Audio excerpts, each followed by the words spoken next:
Welcome, all, to this new international discussion prepared by the volunteers of the Creative Society project. Today, we continue raising the information that has been presented during this unprecedented international online forum, Global Crisis, We Are People, We Want to Live, which took place on May 7, 2022. This event has been broadcasted in thousands of different platforms to raise as many awareness as possible towards people, and also translated in more than 100 languages in order to really reach as many people as we can. So we're very pleased to be able to elaborate into the information that has been raised today with our guests. Dear guests and viewers, we continue our international discussions and the series of these discussions today. Our guests today are Sina, a student from Afghanistan. Hello. Tatyana Novik, participant of the Creative Society project from Portugal. Hello, everyone. Hello. And Razvan Onishka, independent researcher from Romania. Hello. Hello. So as we continue to discuss what actually was shown and discussed on the forum that occurred on May 7th, I suggest that we watch a short video extract from the conference just to give us an overview. What was it about? Why it is so important that we do discuss it on and on after the forum as well. So if I can have the technical team to show us the video.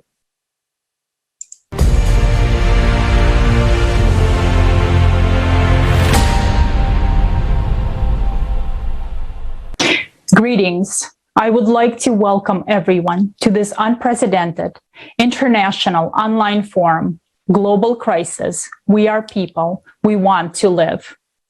Thanks to the millions of volunteers from around the world, this event right now is simultaneously interpreted into 100 languages and streamed live to thousands of media channels and platforms in over 180 countries. Multiple vital topics will be presented today that concern every single person in our society.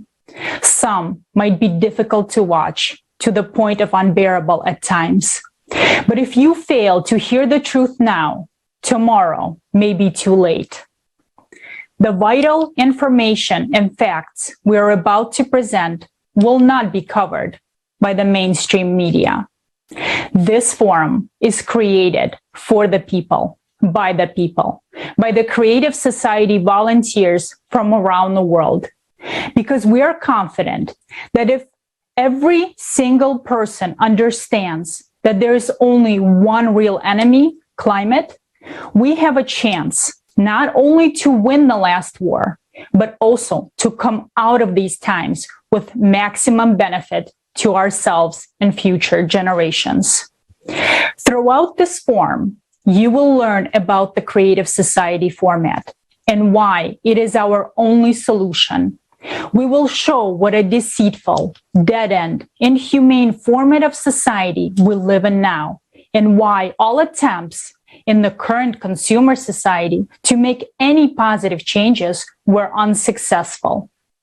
You will come to an understanding about how critical the climate crisis is and why we need to take immediate action towards the Creative Society.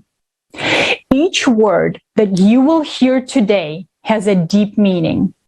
All the information and facts have been carefully collected and cross-checked by numerous people around the world. This event is the product of months of hard work of volunteers, each driven by the desire to live. It took millions of people to bring this information to you. Now it's up to you to make sure this information reaches the 8 billion people on this planet. The future depends on the actions of every single person today.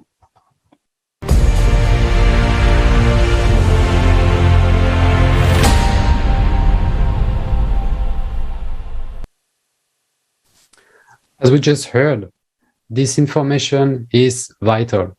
And as it has been said also, this information is not an information that you find everywhere. It's usually being not very praised by many people, as it can really actually help people to really wake up to the really current situation. So very important to actually, during those internal discussions, being able to talk a little bit more and hear from our guests directly. So my first question will go to Ali, and watching this forum, we would like to know what is the part of this forum that really touched you the most? What information was new for you? Can you tell us more?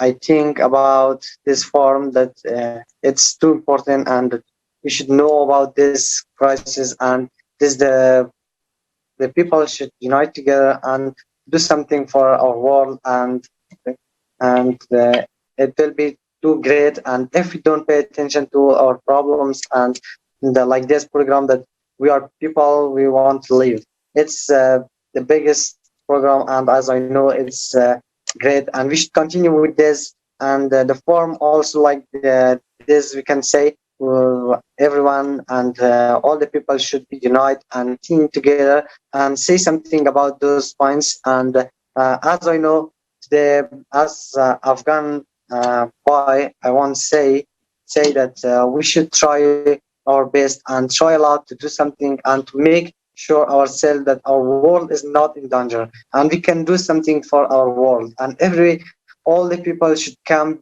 and be united to think about our world. And if today we don't think, and if today we don't pay attention to this kinds of problem, more we can solve that. And also, as Afghan boy, I want to say I can understand about this creative society, that we can share our voice by creative society. And when we see in our country or in any other country, we have all the people have problem, but all the people should come together and be united and think about their country. As Afghan boy, I can understand the meaning of war and violence in my country, Afghanistan. Every single day, we have different kinds of problems, such war and terrorism.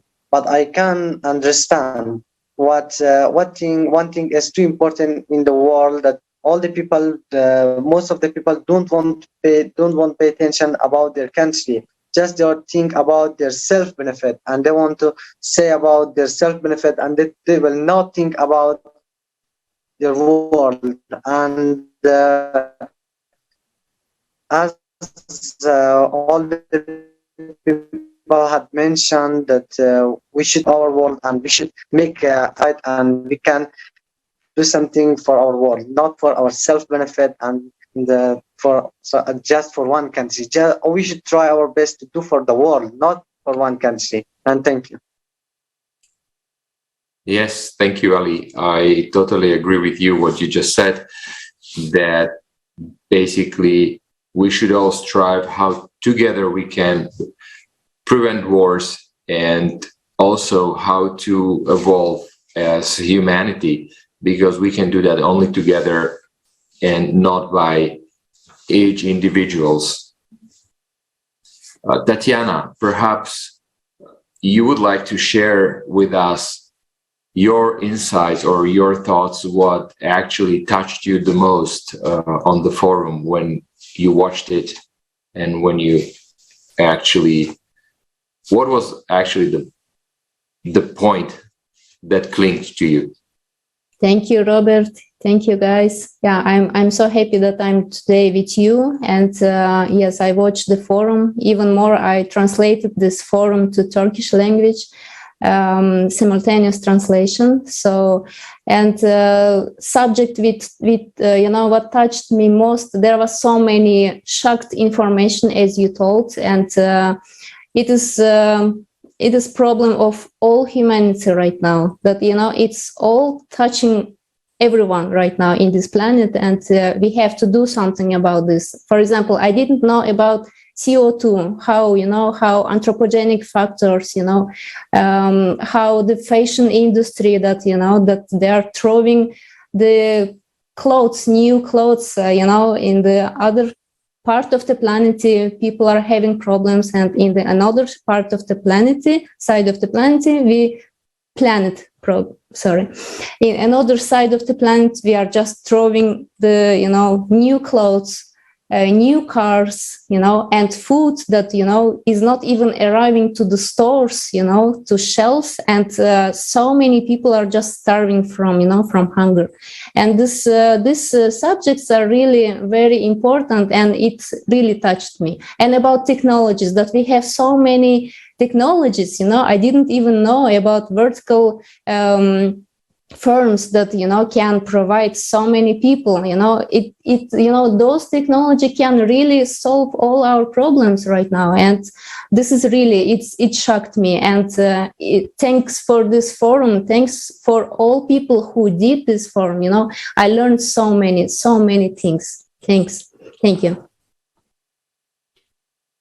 Thank you, Tatyana. And I mean, you say very right. There is a lot of information in this forum. I mean, it's an 11 hours forum, but it's great to finally have so much information together, because we understand that there is so many different facets of this situation. There is so many different issues, and some people might know some of them and thinking that they know everything about the situation. But when you look at the forum, you can really connect the dots. You can really see the big pictures, and you can really start thinking by yourself on what needs to be done. Not somebody will tell you what to do, but you can actually comprehend and start thinking on your own. So that's very important. So thank you very much for these comments on the so many information that we all learned during this forum.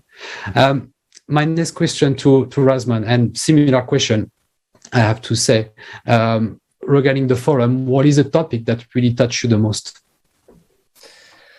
Hello again, and thank you for having me. Well, I have to say that indeed, I have to agree with you. The forum, the information packed in there for like 11 hours is a lot of information. And, you know, at first, I thought to myself that I would never be able to go through all this information. But then I turned on the videos, like watching 1 hour every day while going back and forth to work, because I have to travel a pretty long distance to work. So I cover pretty much the entire forum.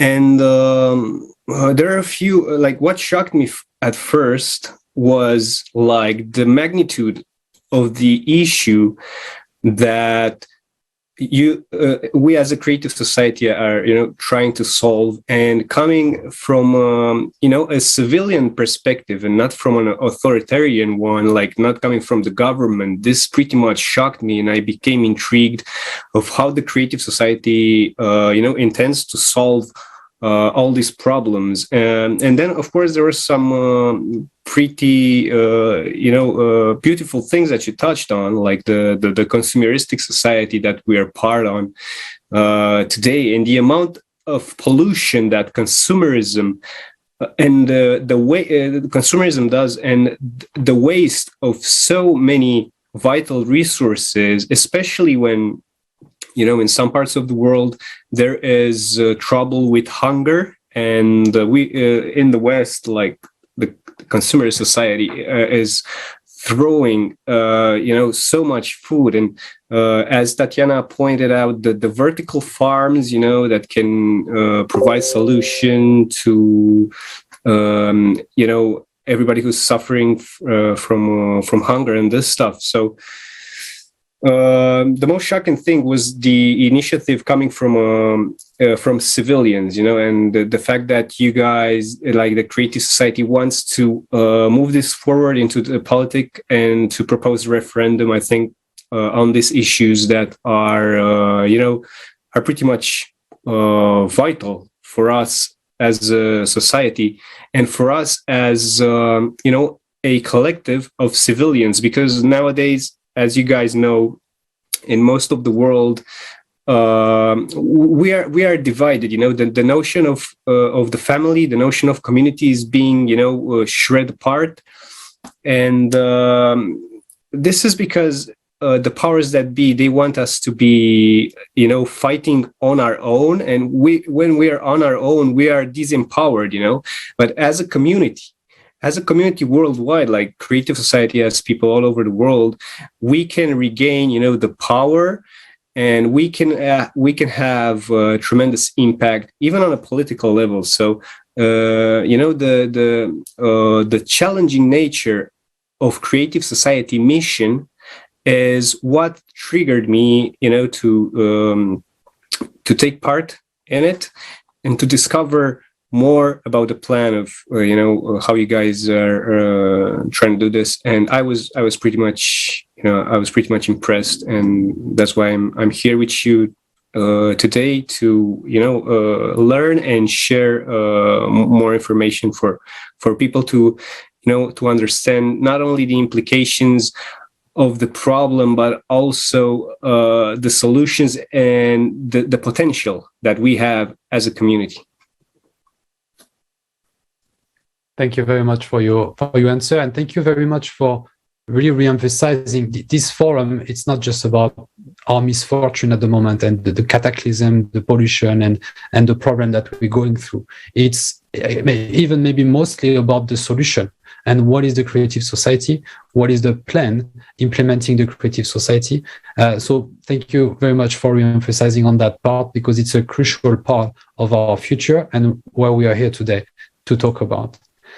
To go maybe a little bit deeper into some specific topic that also you've raised concerning the consumer format of society, we wanted to watch a second extract of the forum. If you think about it, as of today, money is the energy of this consumer format of society, where it's put first. Money is put first compared to actually even human life. And human life, when you think about it, it's really the last concern that you can think of in a consumer format of society. So in this consumer format of society, we end up to the point where even charity sounds positive and helpful. But in this format of society, it managed to even turn this charity upside down and become just another money-making machine for a few of the people on Earth. So we wanted to talk a little bit more about this and bringing the discussion forward. So let's watch a video illustrating this situation regarding Charity Fund.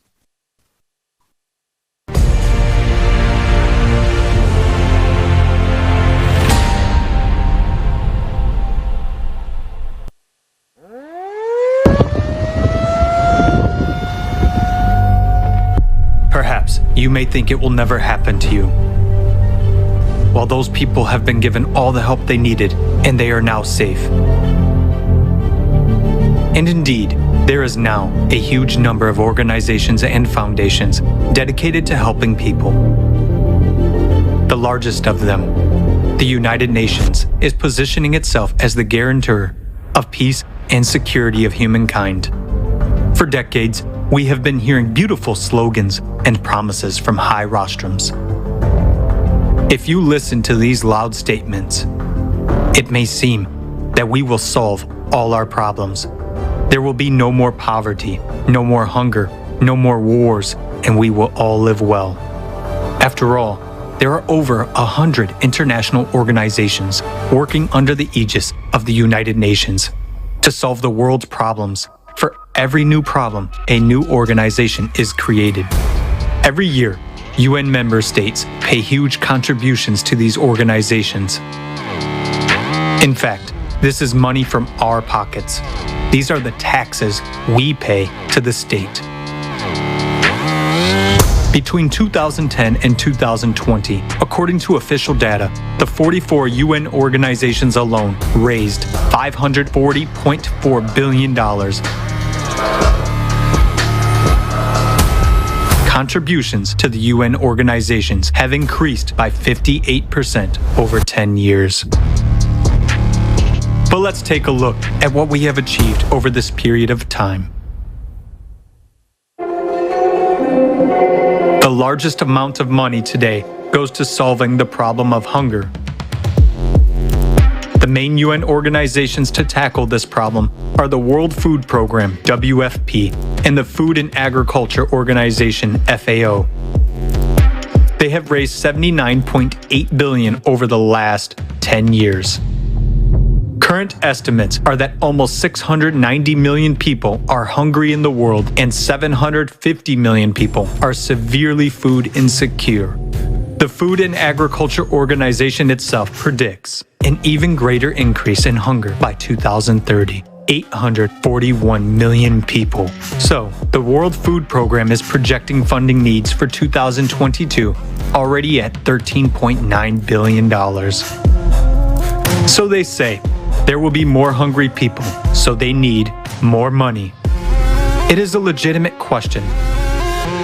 How is it that, with ever-increasing funding, the problem itself is only becoming worse? Let's look at another problem, the refugee problem. The number of refugees has doubled over the past 10 years, comprising 82.4 million in 2020. The United Nations High Commissioner for Refugees, UNHCR, deals with refugee issues.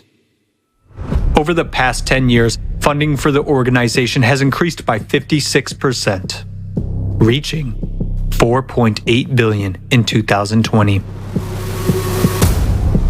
Let's look at what kind of help they provide to people. One area of refugee assistance is shelter. On their website, they state, "The main part of our protection mission is to guarantee access to proper shelter in humanitarian emergencies.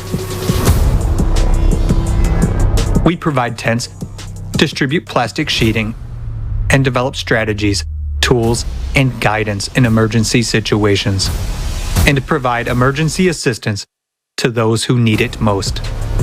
On cold nights or hot days, our help can be the deciding factor between life and death. In an emergency, tarpaulin tents are an adequate short-term measure, but people live in such tent camps for years in inhumane conditions with no hope of the future. Due to the lack of even basic sanitation conditions, people die of infectious diseases. Who benefits from the problem not being solved? As long as there is a problem, there is funding. And if the problem is solved, there will be no funding and therefore no organizations. As long as there is a financial interest, as long as someone makes money from it, no one will solve the problem. The UN itself is very much like a transnational corporation in its structure. There is a parent company that coordinates and manages the activities of its other companies, but each brand is a separate business entity. In 2020, more than $3.7 billion was spent to maintain the UN bureaucracy on staff and director salaries, health insurance, holidays, business class flights, and other expenses. The planned expenditures for the renovation of the Palace of Nations alone in Switzerland, where the UN headquarters is located, is $871 million. With this money, 174,000 houses could be built using 3D printing technology. How many refugee families could benefit from this housing? But alas, building homes for those in need is not a priority for their aid. What do we have in the end? Numerous organizations that we have entrusted with the responsibility of solving serious problems of humanity turn out, on closer examination, to be merely business structures. It becomes obvious that there is a direct interest in the growth and aggravation of problems. In other words, it is beneficial for someone that people starve, struggle to survive, and make wars with each other. And that is the cynicism of the consumerist format of society. Creating the illusion of solving a problem without the real goal of eradicating it is a principle of the consumerist format. Under such conditions, it is tantamount to anesthesia for a fatal illness. And even closing or reforming some organizations or firing some individuals will not save the situation, because new ones will come in their place and do the same thing, making money off our lives. Today, because of our tacit support for the consumerist format, we are all on the precipice. The rapid escalation of all crises will soon bring us all, without exception, to the brink of disaster. What kind of help will we get? A piece of tarpaulin for shelter and a couple of bottles of water?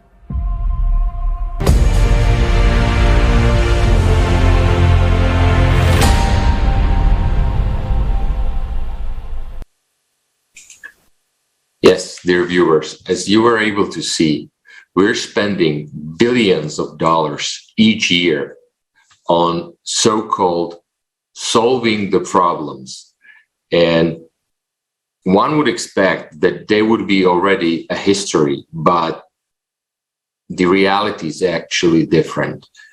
It's getting worse and worse. So maybe we are making a mistake somewhere. Tatyana, as you were supporting the preparation of the forum, conducting interviews, what did you uncover during this process talking to the refugees? What was their perception on the help that was provided to them? Thank you, Robert. Yes, I was talking, while preparing the forum, I was talking with refugees, with people who had climatic disasters. So they were saying that they don't have any help. And refugees were saying that, they don't have rights. They don't have right to work. They don't have right to, to cross the country or go out of this country where they come. And so many of them didn't have, help. They are coming to the border of another country and they are just turning them back.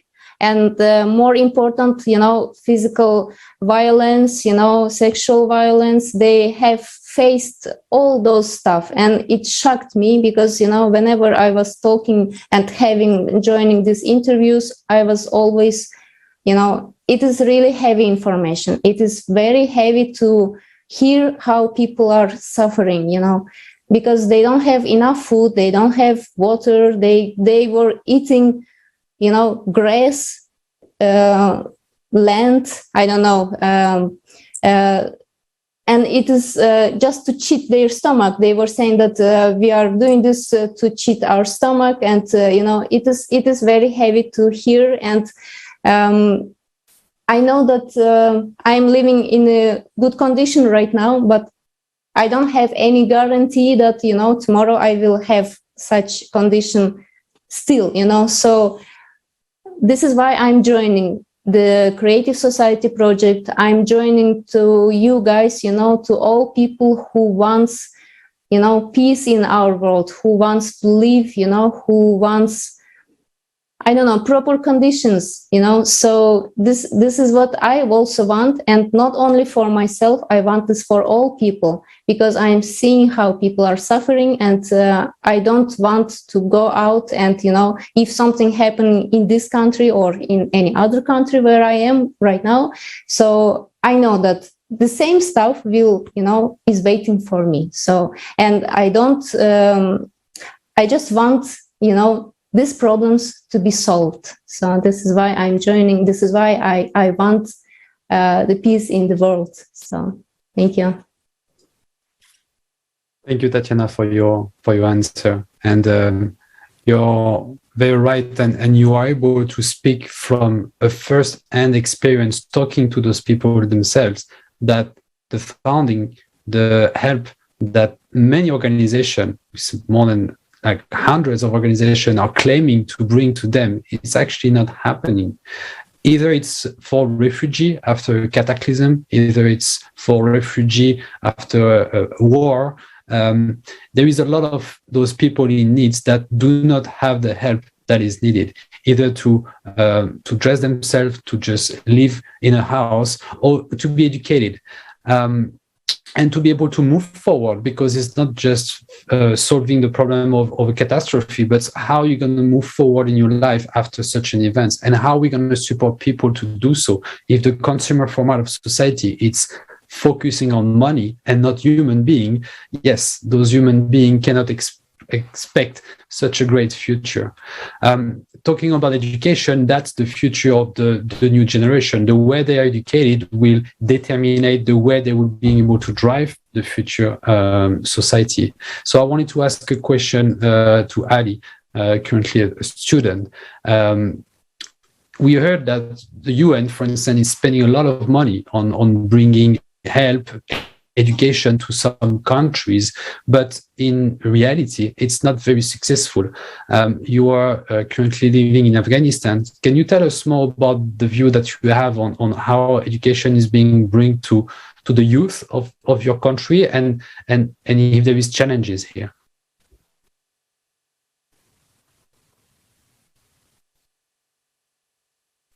Yeah, thank you for your question. Always United Nations will say that we'll do this and we'll do that, but they will say, but they will not take action, and they are not paying attention to those kinds of problems. And as we know, all the people today are trying to do something, and we can do something for our people, that we can inform by creative society the people to how we can do something for our life, and not just we think about this.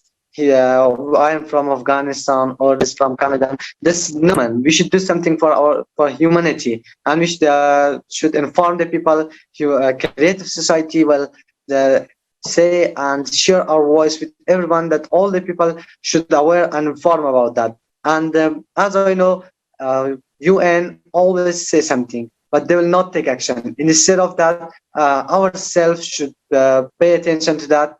We can do this, and we can change our world in any situation, from any bad condition. We can do it. And if we say no, it's not belongs to me, it belongs to another one, or we should if we say that we cannot do it, it means we accept that we can't do that. But if we say that yes, you are able to do something, and without you, United Nations, we can do something. After that, we can stand up and we can do something for our world. But if we say that accept that we can't do something, that will happen. And if we say, yeah, we are able to do something, after that, no one can stop us. If the people come together and join together, we can do anything that we want. And by creative society, not that we say about waiting for United Nations will do this and solve our problem, or the biggest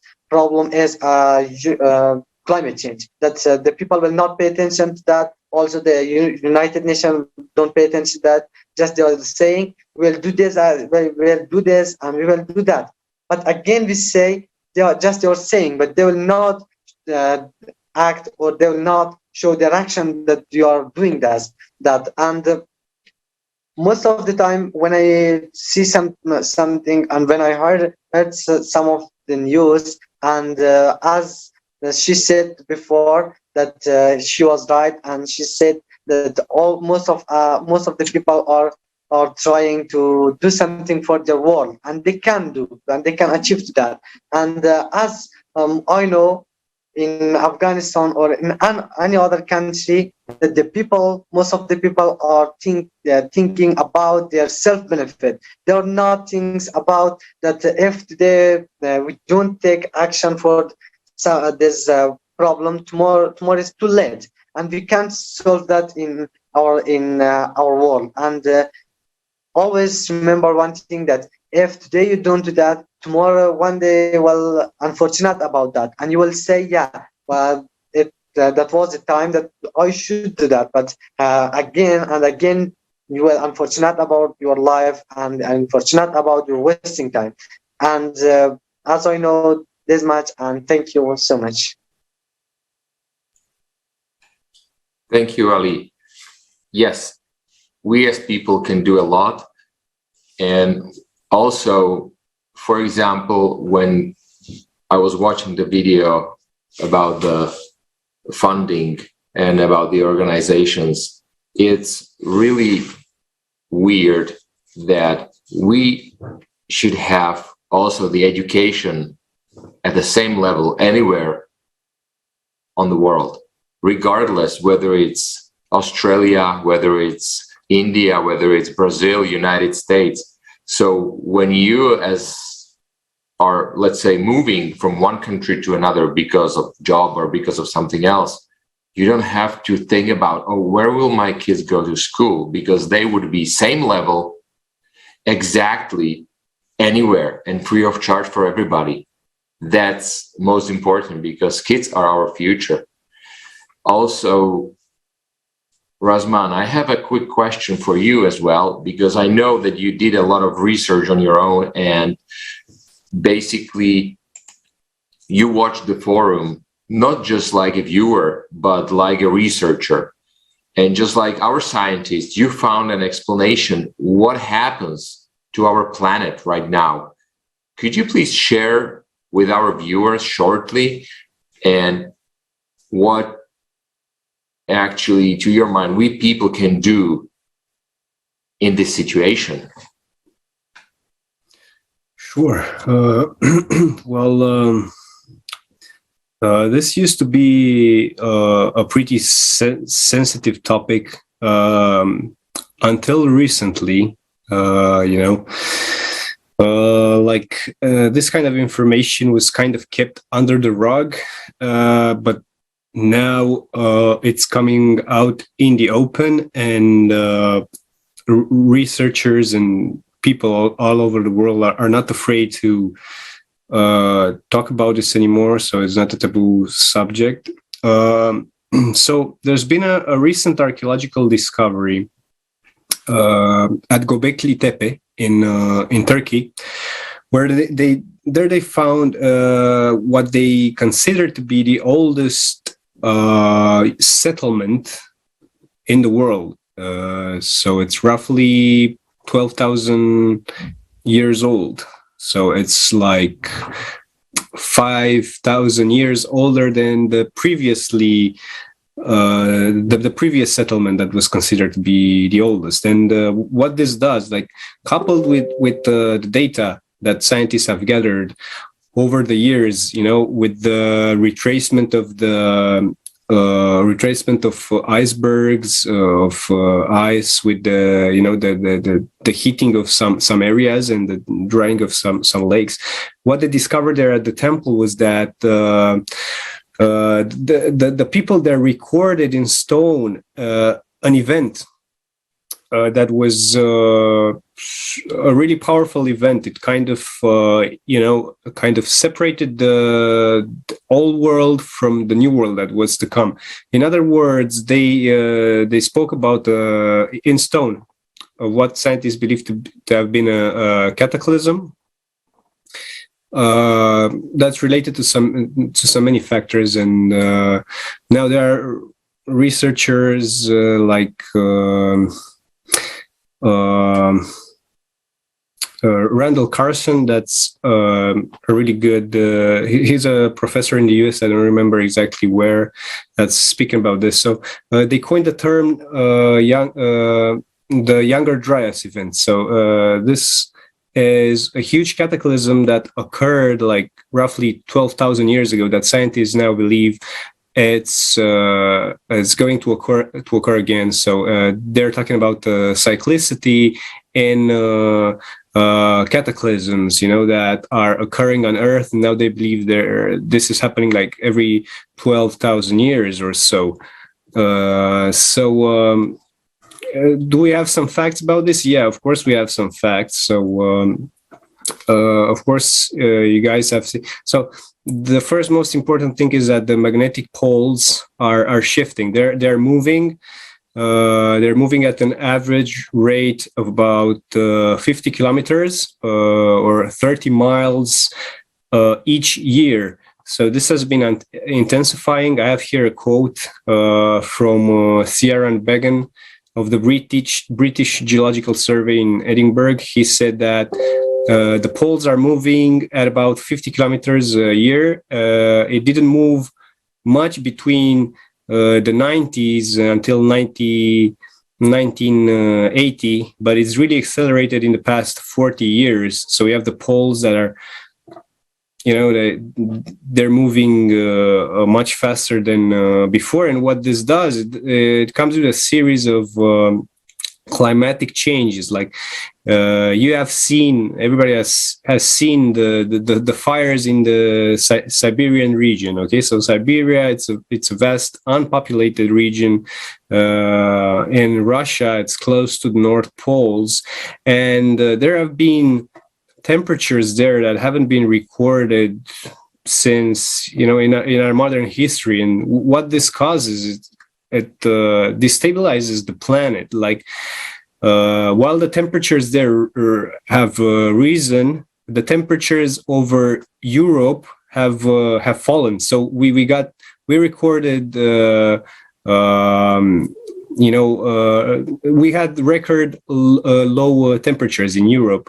While I'm going to quote again from the telegraph.co.uk, in relative terms, that's 30 degrees Celsius or 54 Fahrenheit temperature anomaly at the North Pole. This is associated with a warm air intrusion from the Atlantic and displacement of cold air onto Asia, following large-scale disturbances to the polar jet stream. And this is pretty much correlated to the things being discussed in the forum. Like we've seen that the ocean's temperatures are also increasing due to increased volcanism. So this is what's causing a series of immense tropical storms. So they're raging. They're more powerful than ever, as we can see in the forum. And it's also causing harm in this part of the world, like in Siberia and Europe and in Asia and pretty much everywhere. So the thing is, the people who have access to information, regardless of the sources, like let's take, for example, the wealthy, they are preparing. Like we in the world have things called the doomsday vaults. If you don't know what this is, these are these are seed banks. So there are basically over 930,000 varieties of food crops that are stored within these doomsday vaults. They lie on strategic positions. Like one of the biggest one is close to the Arctic Circle between Norway and the North Pole.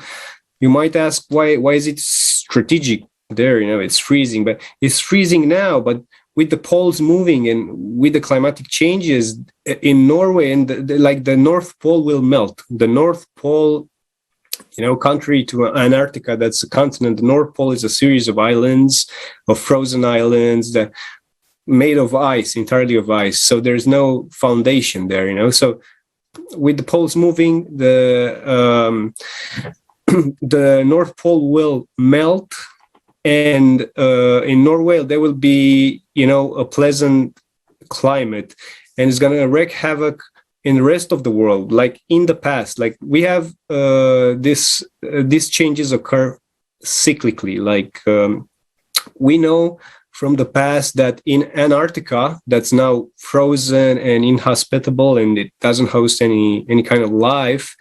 There used to be it used to be a tropical paradise. So when the poles moved in the past, some other regions of the world used to be covered by ice. The poles used to be in a different spot, and Antarctica is like what is today, say, Australia, or New Zealand.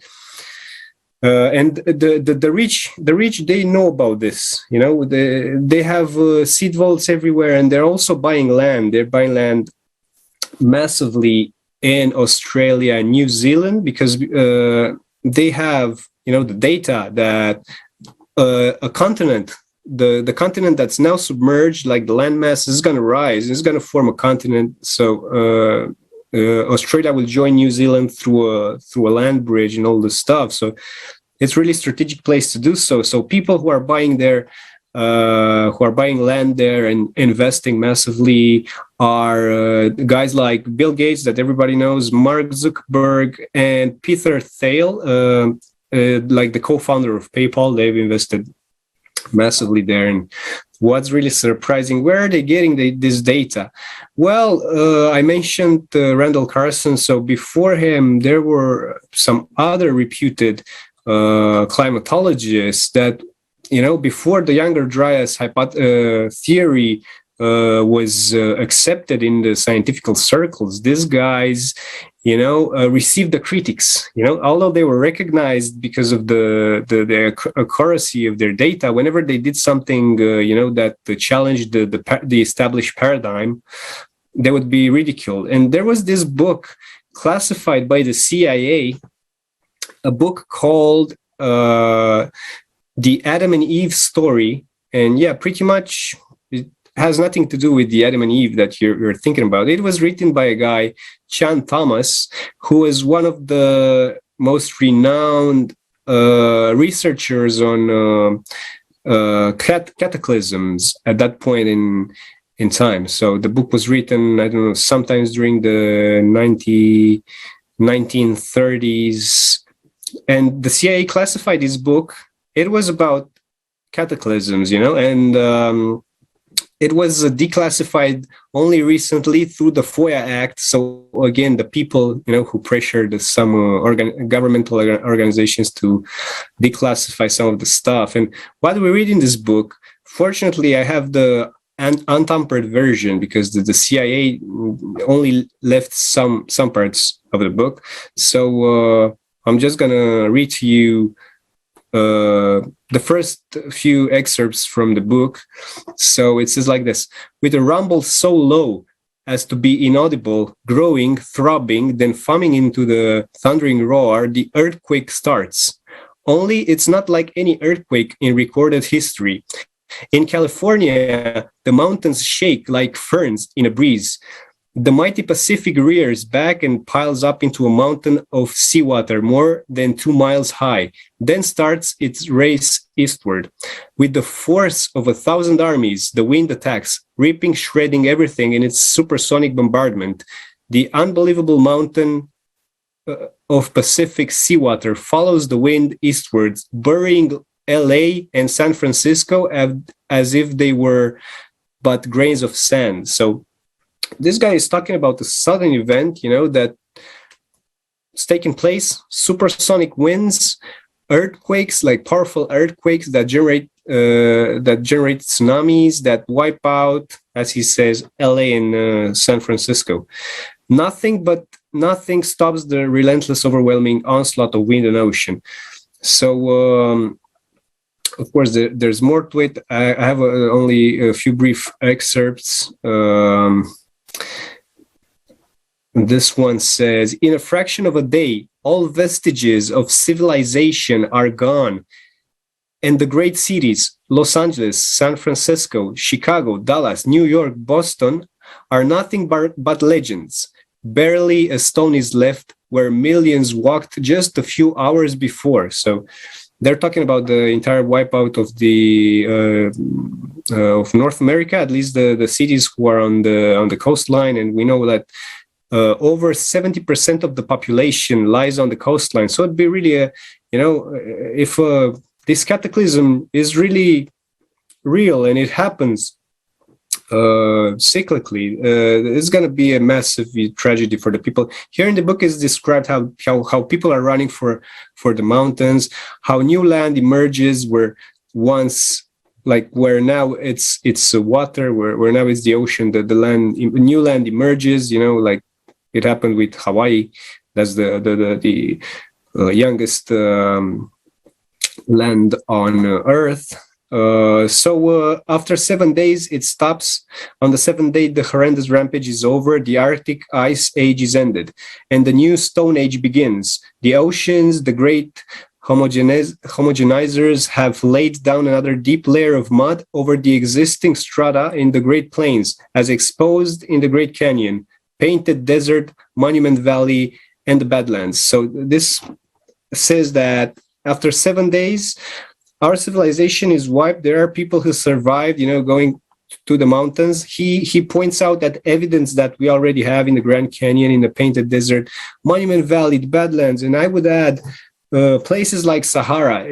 Sahara is nothing more but a desert, but there are traces of a huge body of water that crossed through Sahara, and we have evidence, like, not looking tens of thousands of years or speculative stuff like this, but if we look like 2,000 years ago, we had there a different climate, at the edges of the Sahara. We had different kind of animals that would only survive in a Mediterranean climate and this stuff. So those changes are occurring periodically, and the people, the powers that be, they know about this. Otherwise, why would they classify this book for so many years, for so many decades? And I only read some excerpts from it, but it's really, it's an insightful book.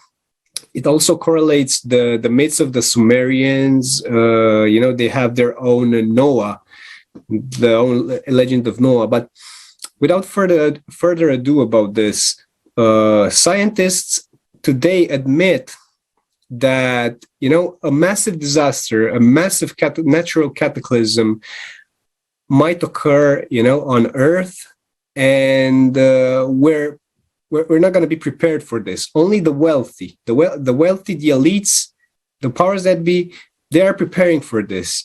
They will have the resources to survive such a cataclysm.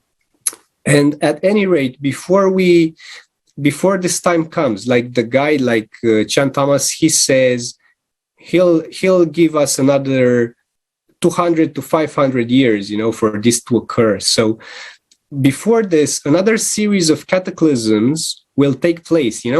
As the forum says, those events are intensifying, and because of this, we as people, we have to stand prepared. If we look at Agenda 2030, the people in charge, they want to create a dependency on them. They want to make the people, especially the new generations, be dependent on them, on their resources. They want us to own nothing, and to come to them to beg for food, for shelter, for help. So this is what the agenda of the elites does. It divides us, and they want to manage us. They want to manage us. So this is really important, because we divided are weak, but we as a community, together as people, we are strong, and we can take the power back. And this initiative of the creative society to come forth and change the constitution and change the mindset of people, and to offer them useful information of how to act during cataclysms that, according to the data, to the scientists, they are going to intensify over the years. And we can see this, like in my country, in Romania, I learned about tornadoes only from the American movies, from the Wizard of Oz and this stuff. I thought it's a phenomenon happening only there. And in the past 2 years, we had 3 big tornadoes here in Romania. I would never dreamed of this. And I also talked to another correspondent of the Creative Society who told me that in the Czech Republic, the same phenomenon occurred. So there was this big tornado. So the changes are real, they're happening, and people need to be informed. They need to have a backup plan, an emergency plan in case this occurs, what they can do, and how we can help each other. Of course, like the scope of the Creative Society, it's really it's a really noble one, but it's not going to help just everybody who watches this, but it's going to impact a percentage of people. A percentage of minds will become aware and will take action in the face of imminent danger. So this is why I find the Creative Society and this initiative to be critical, and very provoking, but at the same time, it can do tremendous good. So this is what I had to say. Thank you. Thank you very much, Razman, for your very detailed explanation of what is happening, and more precisely on this cyclicity of events that are increasing cataclysm. We haven't heard you speaking about CO2 emission and how bad it is for the planet. And I think we all know why from the forum, that the anthropogenic factor is not really key here, and it's not what the society should focus on as the consumer format of society wants us to believe. Sorry, I'm glad you brought this, because I totally forgot to mention about it. I want to leave some important facts regarding the CO2. So the fact that the powers that be are trying to tax us for the CO2, put the blame on us people, while they are traveling all over in their private jets, in their private yachts, so they're preaching about pollution, and they're flying the private jets. I know they're meeting, and there are like thousands of private jets where these leaders are reaching. So the thing is, we have data that during the time of the dinosaurs, so millions of years ago, the amount of CO2 on Earth was five times greater than it is today, with all the pollution that we humans create, and the world was still stable. So back then, with dinosaurs, there was increased volcanism, and also the dinosaurs who were just burning the food, they were releasing tons of CO2, and the Earth was still standing. So it was another natural disaster that destroyed it, but not related to pollution, not related to CO2. So pretty much the facts are saying otherwise. And also the leaders, there's this saying, maybe you know of it as well. It's about priests. It says, don't do what the priest says, not what the priest does. So this, I think it's also very relevant for people in politics. Don't do what politicians do. Do what politicians say. Because they're always wrapping up everything, to look beautiful and nice, so that people can trust them. But they're doing the complete opposite. So, yeah, this is what I wanted to. Indeed, thank you, and thank you for adding indeed on this on the topic. I mean, all of this information that you mentioned that we've seen in the forum is really here once again to help people understanding the situation on their own, and they don't have to be told anything. It makes sense, and it's because it's based on fact, and that's very important to raise that. You also raised that creative society, after all, is the only way we can move forward. All of those cataclysm currently happening, that is not due to our fault. It's not because we're going to stop driving our cars that we're not going to have earthquake. It's not because we are taking a plane to go on holidays that the glaciers are melting from the bottom up. All of this is not due to us, but the answer to that situation is due to us. It's our unification, unifying the potential, the scientist potential of the entire Earth, that will be able to actually find answers to solve the issue of this cycle that is ending with those cataclysms. So it's very important to once again spread that information, spread the real information, spread the truth, the single truth that there is regarding to the situation in which we are, so we can actually do something about it together. In this idea of spreading the information, I want to ask another question to you, Tatyana. What would be your message to actually the people who are still hesitating to join and to participating in spreading the information about the creative society? Maybe they watch the forum, but they still don't feel that it's up to them to do anything. What would be your message to them? To believe in ourselves, this is really, because as you were saying before, that people can do whatever they want. So if person believe in himself, herself, so people can really do stuff. People can really change this world.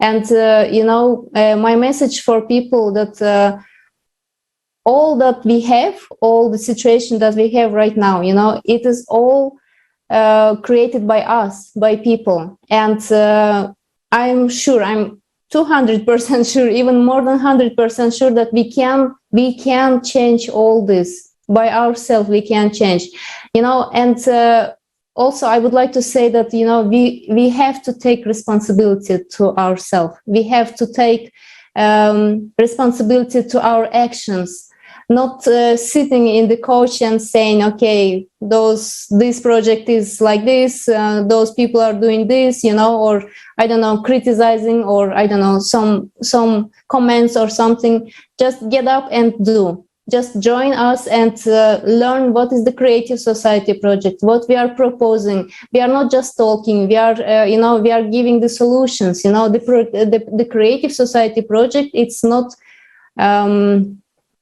I don't know, it's not just videos, it is not, conference only, the information is open for everyone. And it is, if you go to the Creative Society website, you will find out, just step by step how to achieve the Creative Society project, how to achieve the conditions, which will make us all healthy, happy, wealthy, all those stuff that we are dreaming, all our life. And people before us were dreaming about this, and all this is possible for us.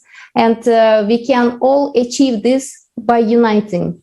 I'm asking and inviting everyone to unite, to learn more about Creative Society, and you will be very surprised that how easily we can do this, how easily we can come and, to be happy. That I am again saying and repeating that everyone is dreaming about this, and it is very easy.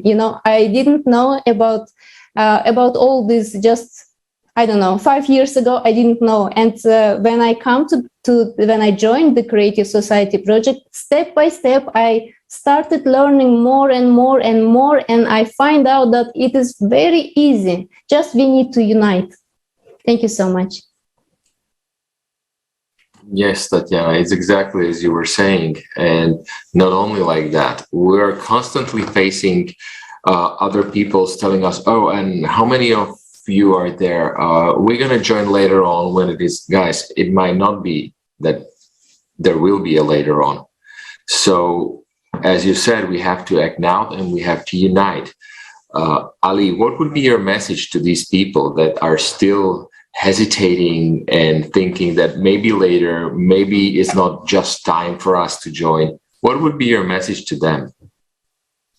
Thank you for your question. My message is for the people that join with Creative Society and give information and try to do something for your world. And when we join with Creative Society, we'll find or know more information about our life. And in Creative Society, we can share our voice and show for the world that what's happening and what's the problem of us and what's the problem of a country.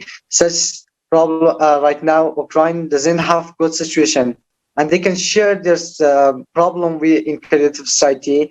Such in Afghanistan also is not good situation. Also, Afghanistan can share their voice in the Creative Society. But in another side that we can say, if we share our voice, that no one will hear to that, and no one will pay attention to that. But in Creative Society, as I see and as I saw that all the people are trying to do something for their world because they know about Creative Society, that as she said, Creative Society is not just for videos or for doing some action, that's for our life, and that we can do anything that we want and we can share our voice with the world. And when I see the side of Creative Society, that in Creative Society we can have the difference. We should not say that he is like that and the conference is like this, that person is like that, that country acting like this. Just we should know, and we should be united, and we can share anything that we want. Such most of the people are trying to say for us about their share their voice, or sending video sharing in Facebook or in TikTok, Twitter. We can say they're sharing, but no one will pay attention to that. But in creative society, site of creative society is the largest site in Google or anywhere. We can say that the people are trying to listen to that, and most of the people are trying to join with us, and anyone want to join with us, welcome. And I want to say that creative society can do anything that we want, we can do. But in another place that we share our voice or we share our videos that about our problem, no one will pay attention. But in creative society, as we know, all the people will come together, all together can do make a best world and best world for our life, for us. And not saying about I don't want to say just about I can do or you can do. I want to say we can do, and we can make the biggest world, and we can make a great world or better world for us or for anyone that they want. And thank you so much. Well, thank you very much for your answer. Very motivated answer on the fact that anybody can do something if you have the willingness to start somewhere. Yes. And creative society is definitely the place to be, to start acting and have an impact on our future, not just our future, not just my future, not just my family future, but the civilization future. Thank you very much for your answer. In this idea also of spreading the information, having people doing something, but the information is actually the stage in which we are at the moment regarding the creation of the creative society, spreading the information as many people as we can. That is the simple first step into the creation. So maybe my question to Hazman, I know that you're present on social media, you have a kind of an audience over there. What would be your best way, or what would be the best way for you to actually share that information, to make sure you can bring people together and united towards the same goal?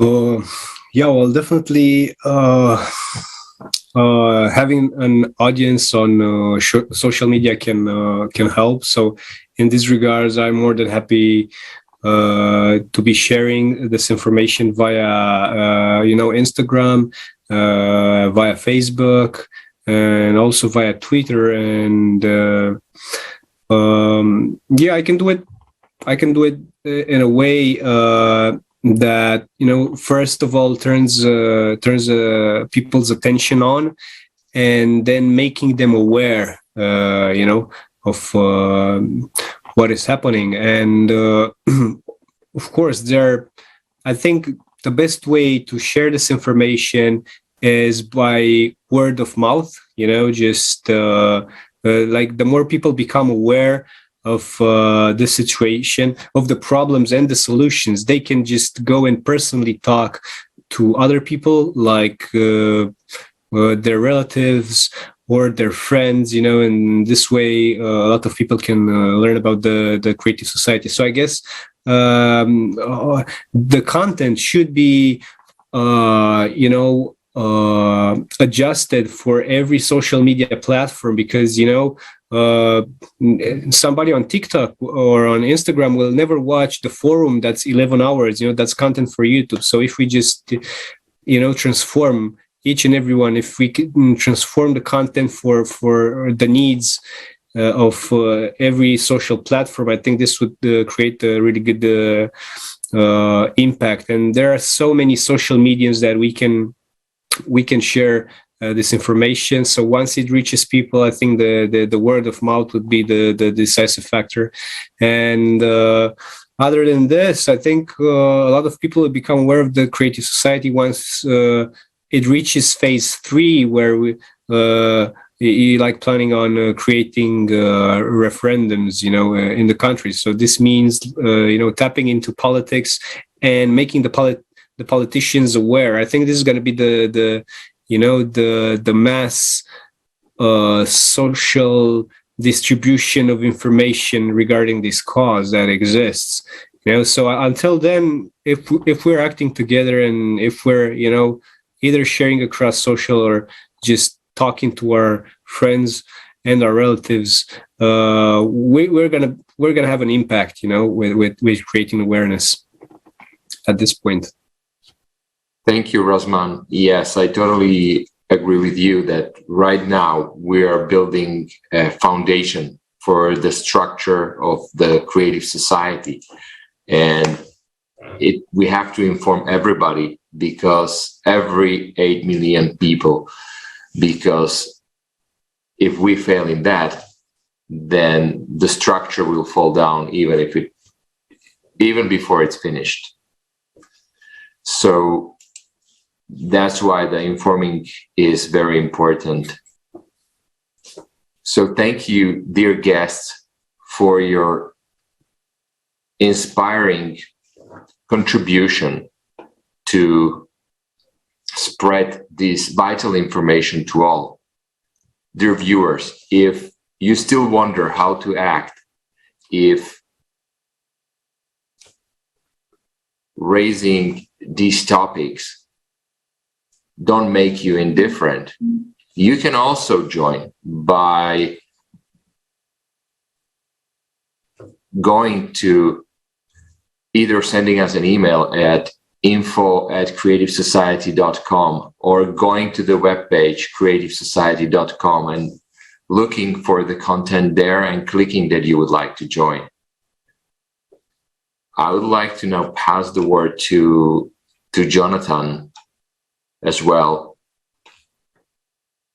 Well, I also wanted to really thank those guests that we had today. Thank you very much for your courage to raise that information that, as we all know, is not well distributed, is most likely censored, and it takes a lot of courage to actually being able to voice that information. This information is vital. It saves lives. It saves life of people, but it will save life of the civilization altogether in the near future if we can put in place this creative society. And I will say that it's not an if, it will be, because I'm very confident that with the people that we can see on this panel today and the motivation that we have, there is no other option than success on this journey. So thank you very much once again to our dear guest. Thank you to our viewers. Thank you, Robert, for this international discussion today.